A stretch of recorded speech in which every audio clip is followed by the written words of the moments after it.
for those who don't know, this is actually part 4. Part 4. So I was talking like with my father, and he thought this was a standalone movie. And I had to tell him no. The first movie was Godzilla, and it had Kick-Ass, and it also had the lady that plays Scarlet Witch. What is her name? Kate Olsen? Is that her? Kate Olsen? I can't remember her name right now. But anyway, they were in part 1. Part 2 was King Kong Skull Island with Samuel L. Jackson and Lil Eazy-E. Okay? AKA Jason Mitchell. Part 3 was Godzilla, King of the Monsters, and that had Stranger Things girl, and it also had old girl from what was that scary movie? I can't remember the names of it. My damn memory is messed up right now trying to remember all these people's names and stuff. But I gave this a 7, really a 7.5. But her name is Vera Farmiga is her name. Elizabeth Olsen, that's her name. Good looking out. So this is part 4. So they decided to make a reboot and make it all into a series. So we have seen that now, first we saw the emergence of Godzilla in part 1, and he was fighting. Now we saw King Kong Skull Island. Now Godzilla part 1 was in modern times. King Kong Skull Island was during Vietnam War. Then Godzilla King of the Monsters was in today modern times. And then we come to King Kong versus Godzilla. Now I believe that this actually takes place I think a few months after. Let's see, does it say it here? Put them two. So I believe this takes place a few months after where we left off from the last Godzilla. This is not just. So what happens is Godzilla is pissed.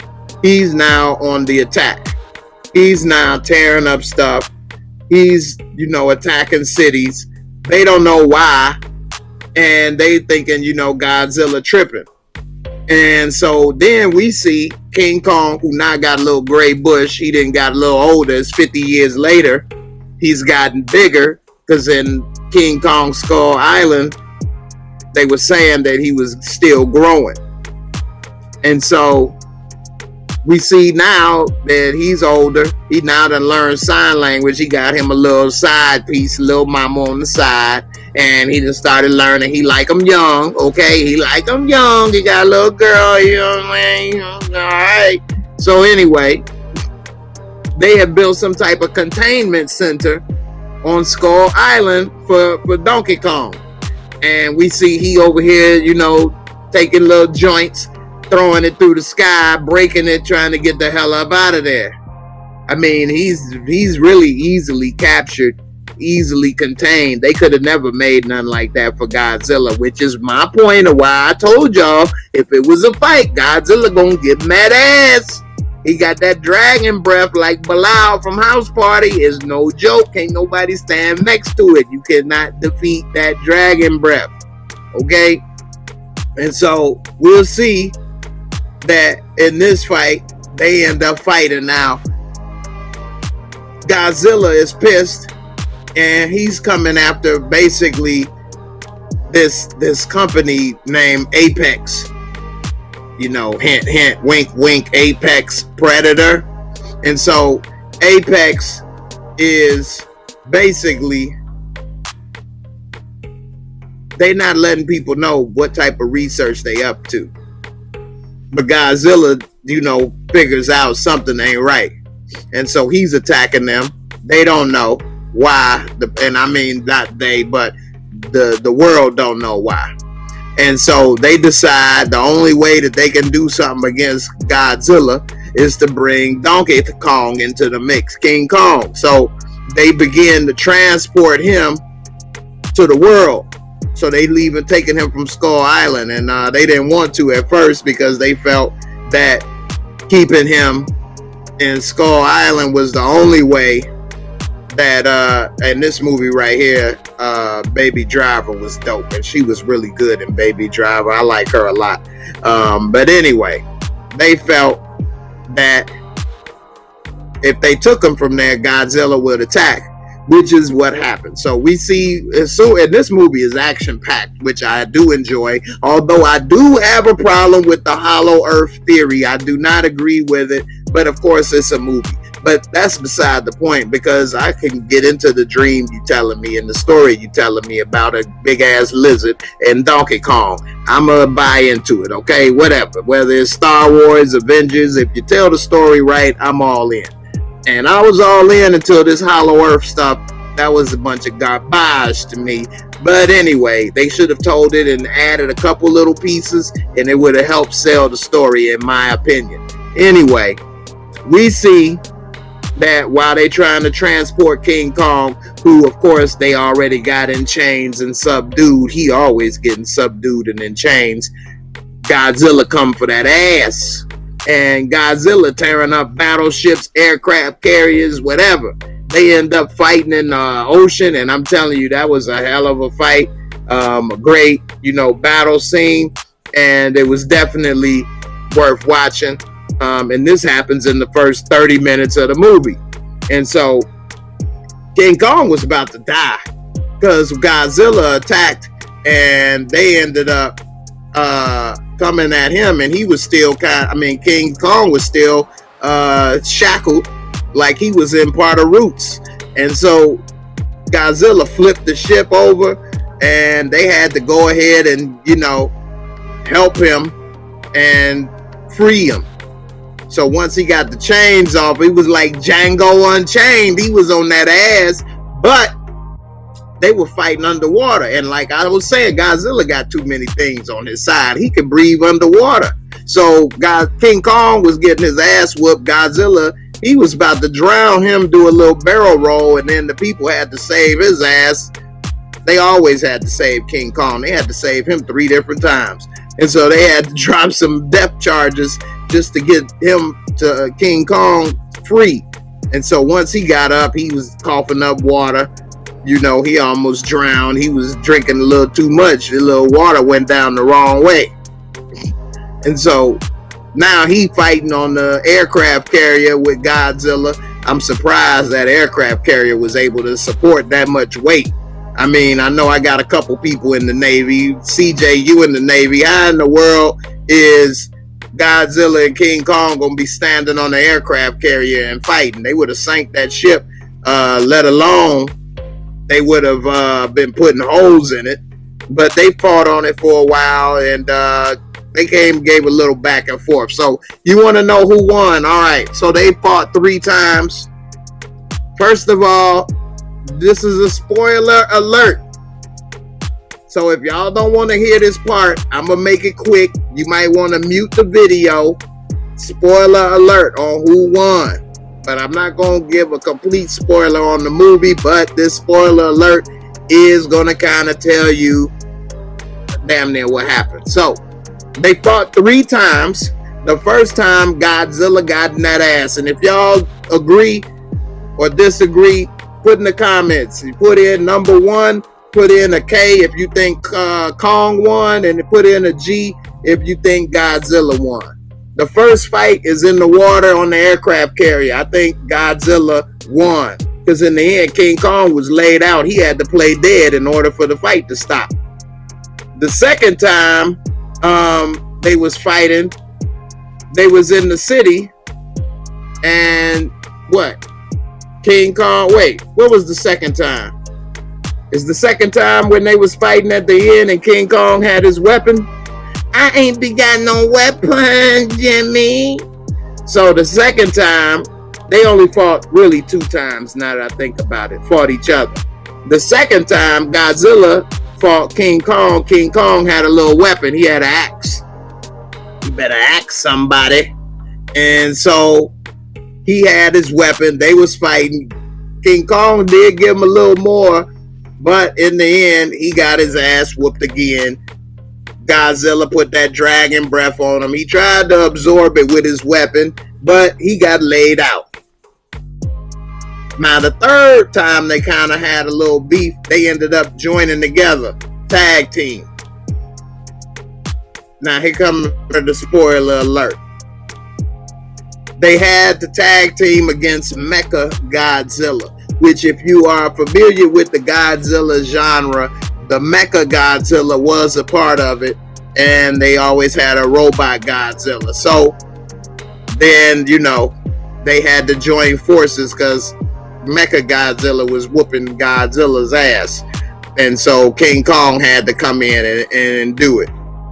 So that's what it was. And yeah, they thought that Godzilla was going rogue for no reason, but he sensed the apex predator, the Monster Zero from Godzilla King of the Monsters, was back, which he got some good senses because they were using the brain of and the skull of Mecha Godzilla, of Monster Zero, along with the man controlling it to defeat to control Mecha Godzilla. So Monster Zero's skull, along with the brain of a man, was trying to control Mecha Godzilla, and the real Godzilla picked up on it. So we'll see.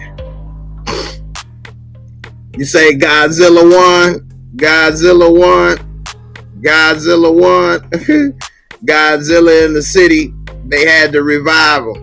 So yeah, so Mecha Godzilla whooped Godzilla's ass. And, you know, King Kong's side piece had to let him know, hey, go help him. He ain't the enemy. And so that's what happened. And so then he went and helped. But Mecha Godzilla was getting in that ass, and not in a good way, not like they was on a date. And he had to go ahead and help. And then Godzilla realized, all right, he on my side, because once that was over, they kind of looked at each other. And then when Kong put down his weapon, he like, all right, that's what I thought. And then he walked away. But yeah, he had to save Godzilla. Mecha Godzilla was about to whoop King Kong ass, but then the real Godzilla had to help, so they had to go ahead and help or whatever and tag team. This is something I didn't know, but I could believe it, that they had enough footage for a 5-hour cut. I mean, most movies have so much footage that they have to leave on the cutting room floor. So I can believe it. We saw what happened with the Zack Snyder cut. That was damn near a 5-hour movie. So, you know, it is what it is. Peaches, what's up? You say you wake up and see you are in live. Tech Prompter, what's up, man? I appreciate you. Yeah, definitely appreciate you, man. This is somebody I'm working with. So for those that know, I've asked people and put it out there that, hey, I'm, you know, looking to work with some people as far as different things on the channel behind the scenes. And so this person I'm working with, and hopefully, you know, it helps improve some things with the channel, like SEO and different things, and we'll see how it goes. So hey, I appreciate you for checking in, Tech Pronto. I appreciate you, brother. You take it easy, be safe. Royal Carter, you say you live in New York City, and if there was a titan like King Kong, then New York would be level. Yeah, I mean, every city they go to, they go ahead and destroy it. Like, how could you live your life knowing Godzilla may come up and fight and just start crushing the buildings like Snoop Dogg in New York video? I mean, that ain't about to work. I mean, they was destroying all type of places in Asia. That, I mean, how could you live a regular life without being worried of, you know, King Kong jumping off the building and hitting stuff and Godzilla blowing hot ass breath everywhere, tearing up everything? I mean, that would be crazy. So yeah, it is definitely a lot. But King Kong and Godzilla, let me go ahead and give it a Mosco. So,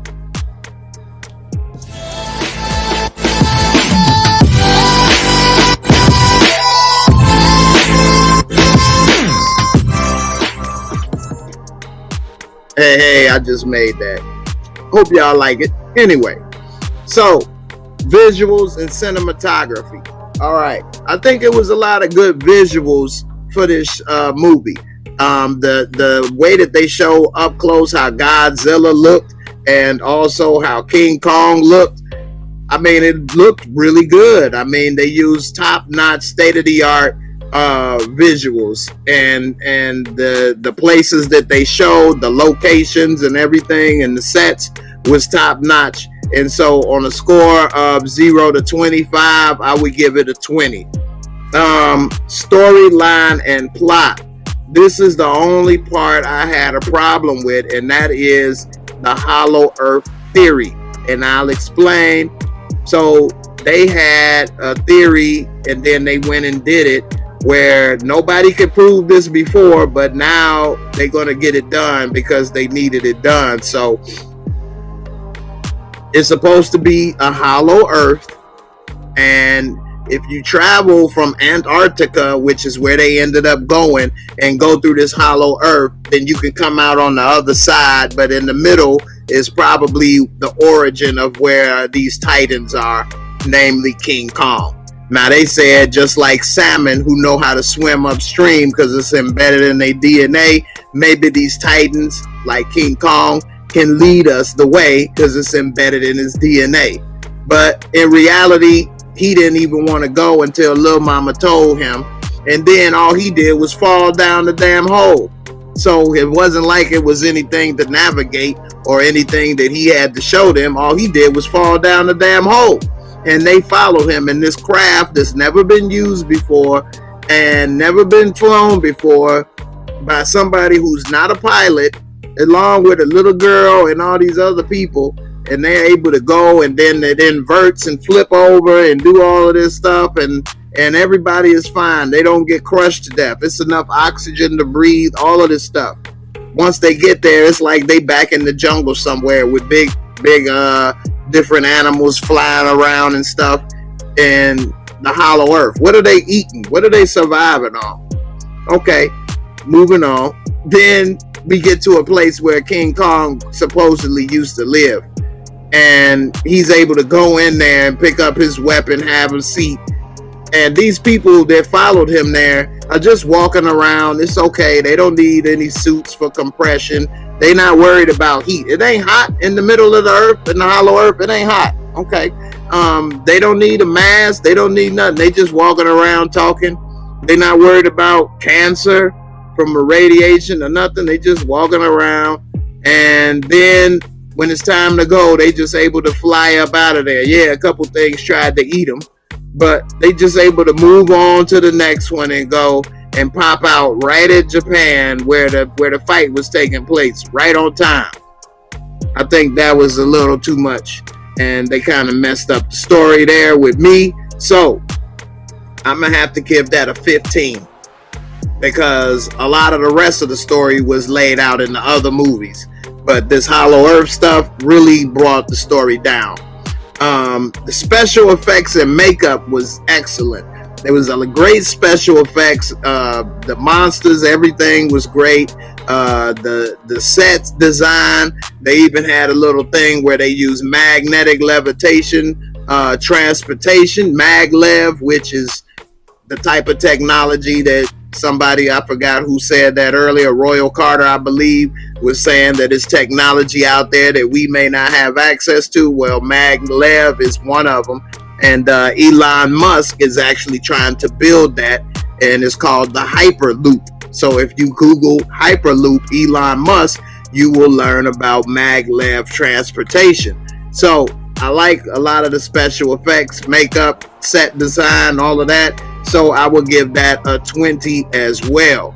And then lastly, entertainment and fun factor, which to me is the most important of all the ratings, because we watch movies to be entertained, to have a little fun, and relax from the stress of everyday life. This movie was somewhat entertaining. I enjoyed it, and I'm gonna give it a 20. So overall, I give it a 75, which is like what I said, basically a 7.5, 7.5. And I think that's a good rating for this. Of course, everybody is entitled to their own opinion, but that is why I came up with the rating that I gave it. If the Hollow Earth theory would have been done a little better, at least made them wear some suits or a mask, a helmet, something, say a line or two about, hey, we need to do this, that, and the other because we want to avoid this, that, and the other. I think that would have solved a lot of that and helped me to not be thinking this don't make no sense. So they didn't do that, and that messed up the rating for me, but I still enjoyed the movie and had a couple laughs, enjoyed watching it. And the brother that was in there I like as well, from Hotel Artemis, and he was in Atlanta and a couple other things, and he's pretty funny. Brian Tyree Henry. I'll show you who I'm talking about if you don't know him by name. He's a really cool, talented brother that's been, his career's been blowing up. I also liked him on Vice Principals. So this is him. And he's pretty good. He does a good job playing a little conspiracy theorist podcast dude, and he was pretty funny. So definitely was good casting with him, and he's got a lot going on with a lot of different other projects. So check him out. He was also in Widows. That was pretty good, and he got a lot of stuff coming out in the future. So he's doing good. He was in Joker also, and he was the one working there and tried to make sure Joker didn't get those files at the hospital. You give it about a 7.5. That's about what I give, a 7.5 or a 75 out of 100. Royal Carter, you give it an 8.5. That's almost close to a perfect movie. And I don't think it's that good, but that's your opinion, so I get it. And yeah, nobody even got sick or anything. I mean, this not even that little girl. So she's able to withstand those G-forces and flipping upside down, inverted gravity, all the stuff they went through, and then just get out and walk around. She had a little scream or two. Like, roller coasters is probably too much for her. She ain't even tall enough to ride the ride. She can't get on the shockwave. She can't ride the Batman at Great America. I mean, she can't even get on Magic Mountain. But she could get in this and flip around and do all this stuff and then walk around like it ain't nothing going on.